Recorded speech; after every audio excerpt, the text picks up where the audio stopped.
کتنی بڑی بات ارشاد فرمائی، فرمایا لا تقنطوا من رحمت اللہ، تم نے میری رحمت سے نا امید نہیں ہونا۔ اللہ کی رحمت سے نا مالک کیا ملے گا؟ فرمایا ان اللہ یغفر الذنوب جمیعا، اللہ سارے گناہ معاف فرما دے گا۔ تو جن لوگوں کو اللہ کی رحمت پر نبی کریم علیہ السلام تشریف فرما ہے، امام غزالی نے لکھا ایک بدو آ گیا، دیہاتی سادہ آدمی، سادے بندے بھی سادے ہوتے ہیں، ان کا بھی اپنا طرز زندگی ہوتا ہے۔ تو بدو آ گیا، سادہ آدمی تھا، آتے ہی السلام علیکم لے کے نا تو کوئی بات ہی نہیں کی، سیدھا سیدھا ہی کہتا یا رسول اللہ صلی اللہ علیہ وسلم یہ بتائیں قیامت کے دن حساب کس نے لینا ہے؟ حضور فرمانے لگے بھائی یہ تو بڑی صاف سی اور مختصر سی اور سادہ سی بات ہے، حساب تو اللہ تعالیٰ نے لینا ہے۔ اب اس نے جو لفظ کہے اللہ کے حبیب کی آنکھوں میں آنسو آ گئے، کہنے لگے اگر اللہ نے حساب لینا ہے پھر انشاءاللہ کرم ہی ہوگا۔ تو حضور فرمانے لگے تمہیں یہ امید کس طرح ہے؟ تو عرض کرنے لگے یا رسول اللہ کریم جب غالب آتا ہے تو معاف ہی کرتا ہے۔ جب کریم کا غلبہ ہوتا ہے نا، کریم بندہ جب کسی پہ قبضہ کر لے تو پھر معاف کرتا ہے، تو اللہ تو سب سے بڑا مہربان ہے۔ وہ بات کی اور اگلا جملہ ہی کوئی نہیں کہا، وہ چلے گئے۔ تو حضور علیہ السلام نے اب اس بات پر رزلٹ دیا، فرمانے لگے کریم محبوب بندہ سادہ تھا، بات بہت بڑی کر گیا ہے، بڑی بات کر گیا، سادہ آدمی۔ میرے عزیز، اللہ کی رحمت پر جن لوگوں کو امید ہو، انہیں موت سے ڈر، اور پھر جن کو محبوب کی ملاقات کا شوق ہو نا،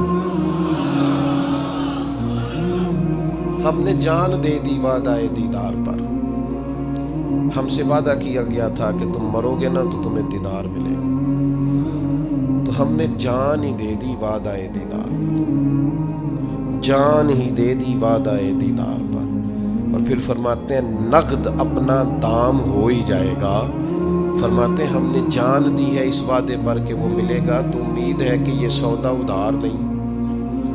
جیسے ہی قبر میں جائیں گے سامنے حضور کی زیارت نصیب ہو جائے گی۔ اس لیے لحد میں بھی عشق رخ شاہ کا داغ لے کے چلے، اندھیری رات سنی تھی سو چراغ لے کے چلے۔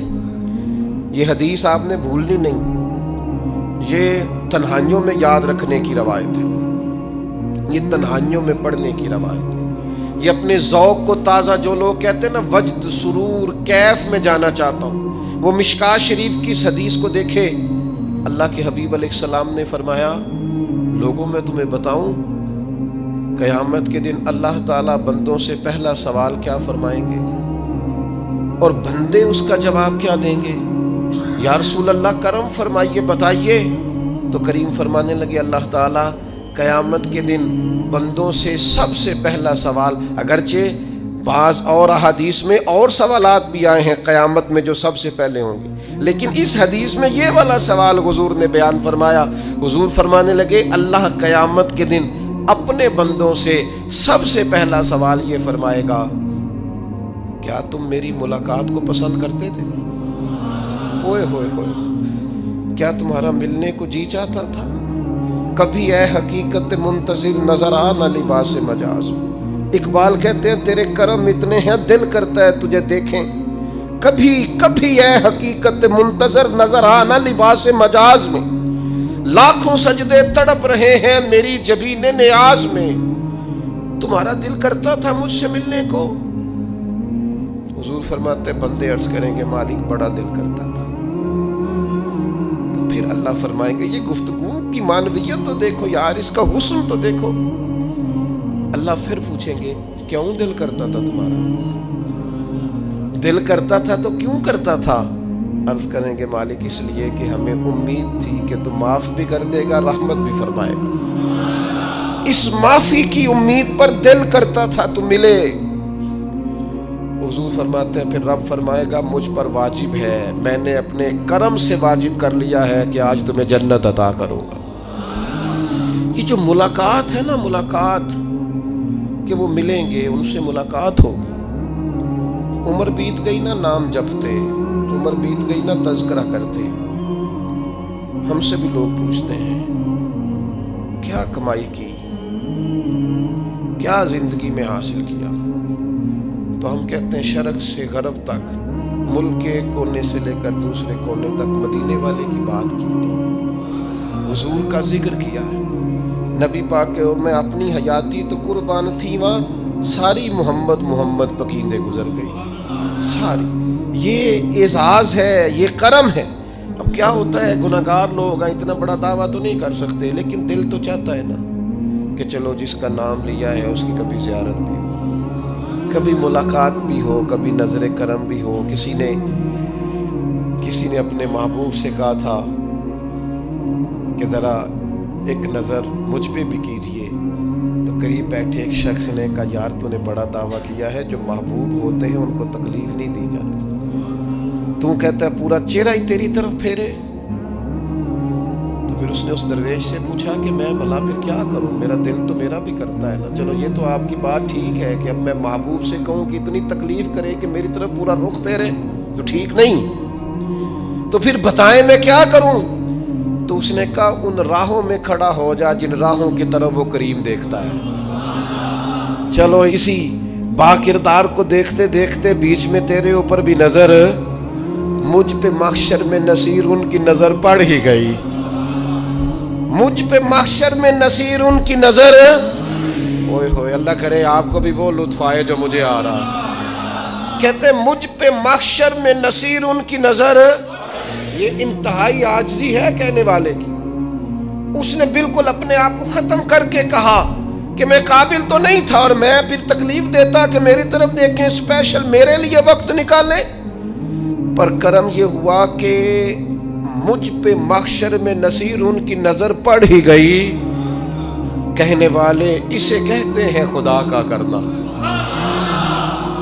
کہنے والے اسے کہتے ہیں خدا کا کرنا۔ اللہ نے کیا کہ نظر مجھ پر پڑ ہی گئی، اور جب پھر پڑ گئی تو تیری ایک نظر کا کمال ہے اور میری زندگی کا سوال ہے۔ بس جب پڑ گئی تو سو پھر پڑ گئی۔ موت سے وہ بندہ کبھی نہیں ڈرتا جسے ملاقات کا شوق ہو۔ ملنا چاہے داتا علی اجویری سے اور موت سے ڈرے، ملنا چاہے حضرت غوث پاک جیلانی سے اور پھر موت سے ڈرے۔ زندگی گزری ہو علی علی کرتے پھر موت سے ڈرے۔ عمر بھر سیدنا عثمان غنی کی سخاوت کی بات کی ہو اور پھر جنت میں جا کے ان سے ملنے کا شوق پیدا نہ کرے۔ ساری زندگی سیدنا فاروق کا عدل بیان کیا ہو، ساری زندگی ان کے انصاف کا تذکرہ کیا ہو، پوری امت کو بتایا ہو کہ اگر جینا چاہتے ہو تو عمر کے رستوں پر چلو، اور پھر یہ موت سے ڈرے اور مر کے جناب فاروق اعظم کی زیارت کو پسند نہ کرے۔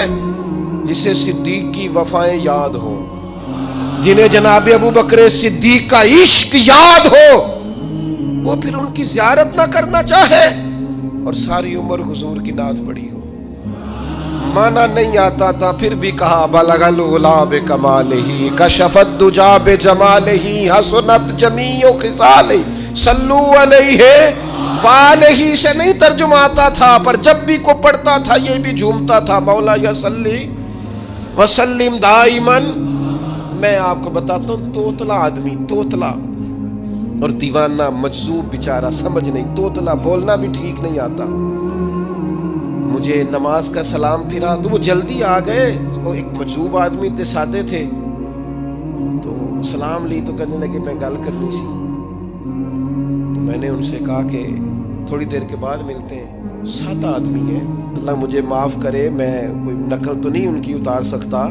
اس زبان کو ہم توتلی نہیں کہتے، ہم اس زبان کو بلالی زبان کہتے ہیں۔ یہ بڑی خوبصورت زبان ہوتی ہے۔ یہ جو توتلے لب و لہجے ہوتے ہیں نا، وہ جب بچہ پوری طور پہ اماں نہیں کہہ سکتا، توتلا ہوتا ہے، تو کوئی مزہ آتا ہے اماں کو اماں کہلوانے میں۔ جب وہ پوری طور پر باپ کو بابا نہیں کہہ سکتا اور توتلا ہوتا ہے تو کوئی مزہ آتا ہے کہنے میں۔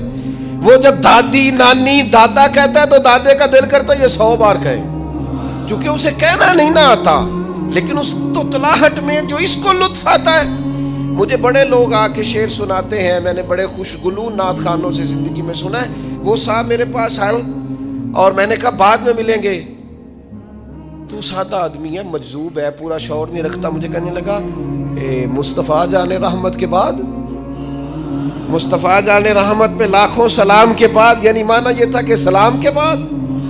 تو اب بڑے بڑے سریلے بندوں سے بھی بندہ سنتا ہے میرا دل کرے، اور میں نے جان بوجھ کے ان سے کہا اے دوبارہ کیا جائے ذرا، کیونکہ توتلے تھے نا. میں نے کہا تو کہنے لگے مصطفیٰ جان رحمت پہ لاکھوں سلام کے بعد او میرے عزیز یاد رکھو ساری زندگی حضور کی نعتیں پڑھی، نبی پاک کے تذکرے سنے، اب موت سے ڈر جائیں؟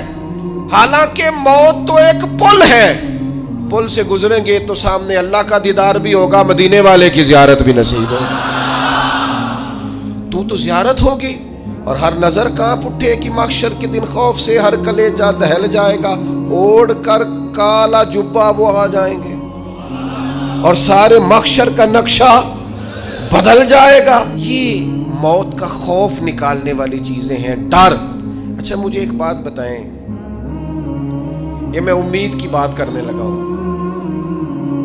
چلیں اب یہ بات تو مشکل ہے پر کرنی پڑے گی، مجبوری ہے.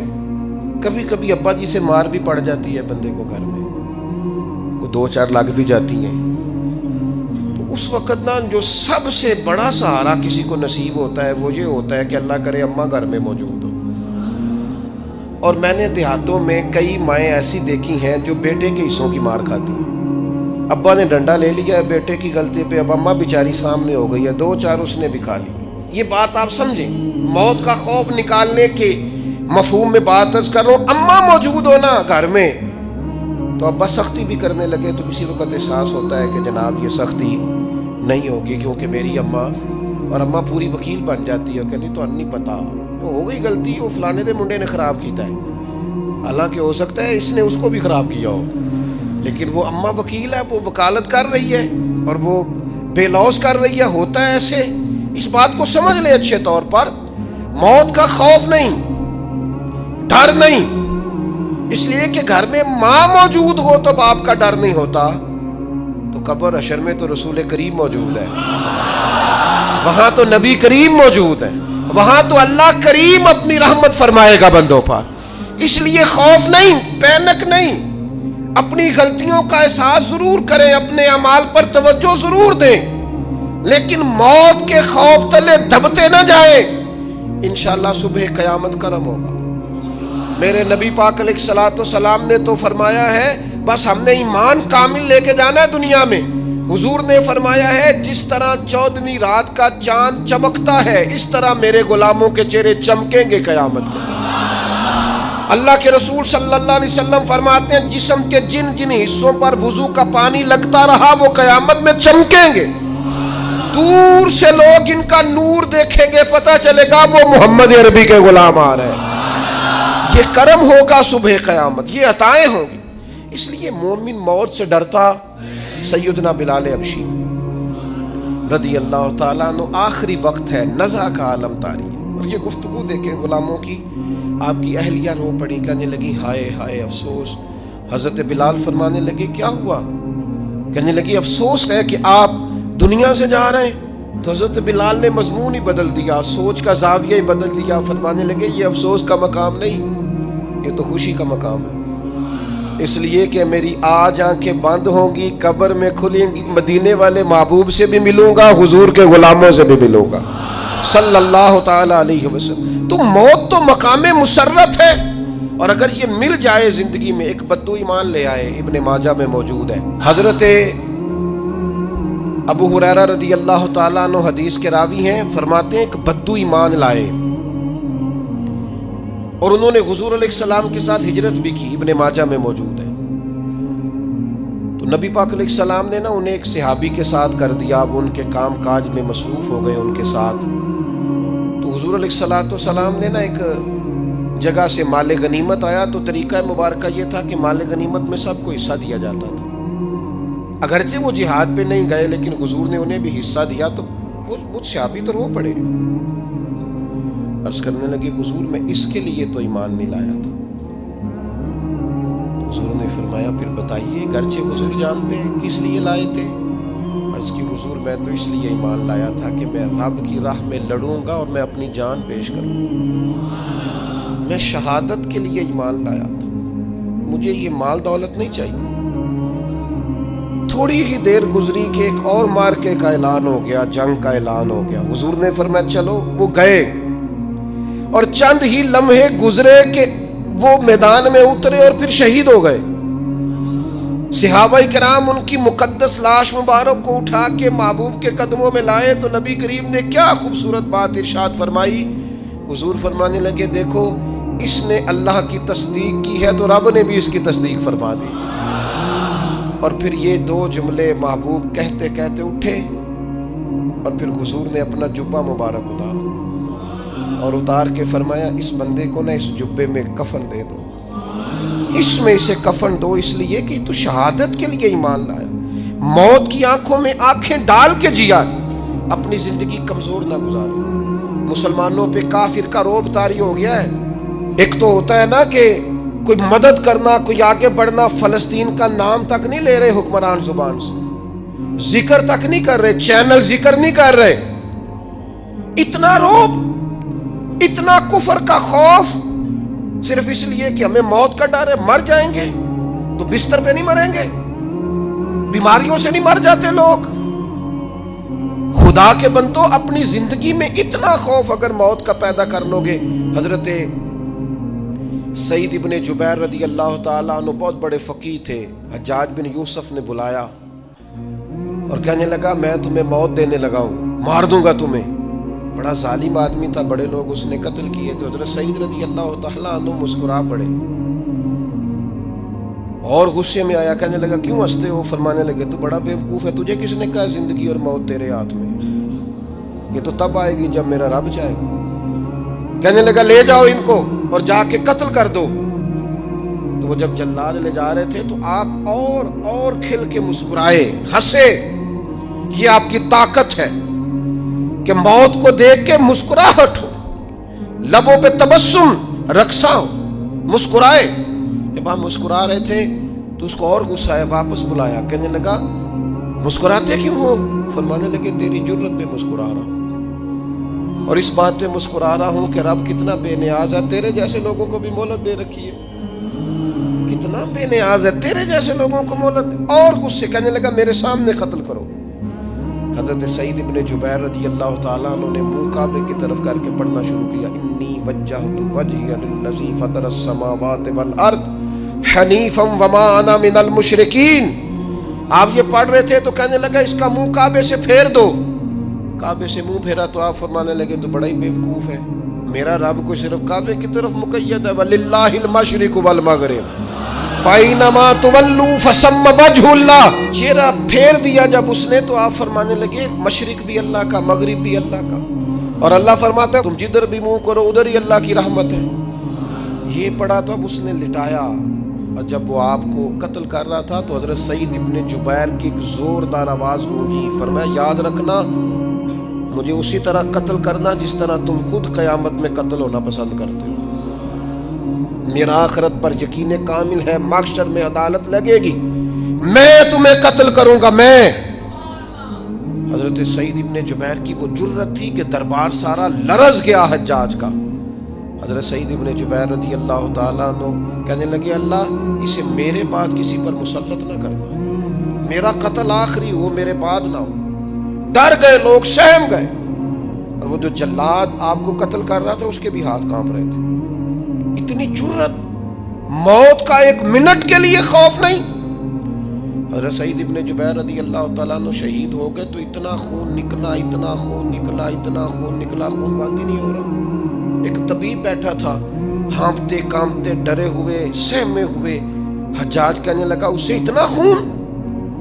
تو کہنے لگا بادشاہ میں نے سالوں مریض دیکھے ہیں, اس کو پتہ چل جائے نا مرنے والا ہوں وہ تو اتنا خوف میں آتا ہے, پہلے ہی اس کا سارا خون جم جاتا ہے اور سکڑ جاتا ہے اور اس کا خون جل جاتا ہے.